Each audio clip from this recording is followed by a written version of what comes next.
sa lahat ng mga bisita na dumalo. Mayroong galing Amerika, may galing sa Maynila, sa Batangas, sa Cavite, sa Palawan at Mindoro. Kami po'y nagpapasalamat lahat. Una sa pamilya ng Kulwel, kay Pinsan Ray de la Cruz,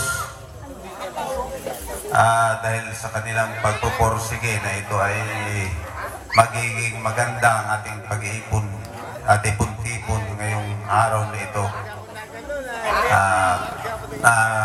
Tingin ko naman ay naging maayos at successful. Sa lahat ng tumulong na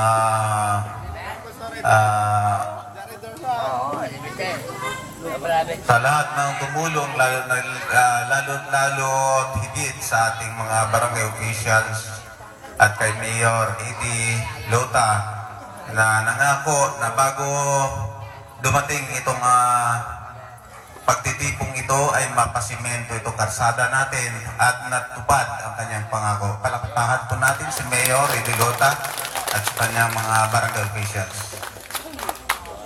Ako'y natutuwa at nagpapasalamat na sana after 3 years ay magkaroon ulit tayo ng ganitong family reunion. Sana po ay mag-ipon-ipon tayo ulit. Ako kagabi ay nagulat dahil inaasahan ko na taga Mindoro ay yung pagtawag sa akin na nandyan na sila ay akala ko yung mga pareho kong lasinggero ang maging bisita ko. Nung ako'y lumabas, ako'y napaikutan ng mga bata. At ako'y nabigla. Sabi ko, bakit mga bata itong kasama ko? Bandang huli naisip ko, maganda ang ginawa ni Mama Delia. Dahil itong mga kabataan ito ang magpapatuloy ng ating itong reunion.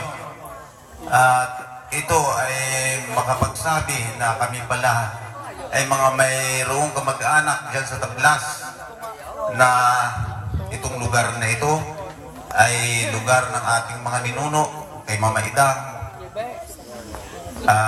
Ako'y nagpapasalamat sa kanila dahil yung mga bata na yan ay hindi natin kilala yan, yung mga bata.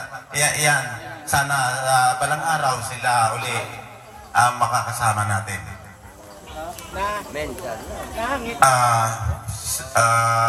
May mga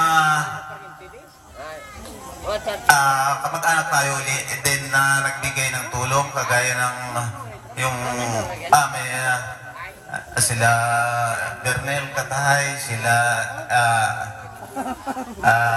Eric Tolentino na siyang nagsagot ng itong sound and light. Hindi ko na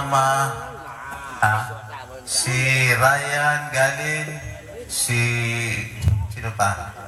Si Joy Banati, si Noel Basan, sila ay nasa abroad na nagbigay ng tulong.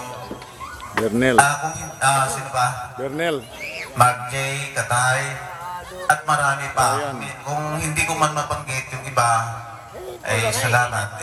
Lalo na kay Pinsan Ray, nandyan na sumusuporta sa lahat ng si Cousin Greg Molina. Maraming salamat. Kung sino man ang hindi ko nabanggit, ay maraming salamat sa lahat ng tumulong. Magandang gabi at sana mag-enjoy tayong lahat. Salamat po.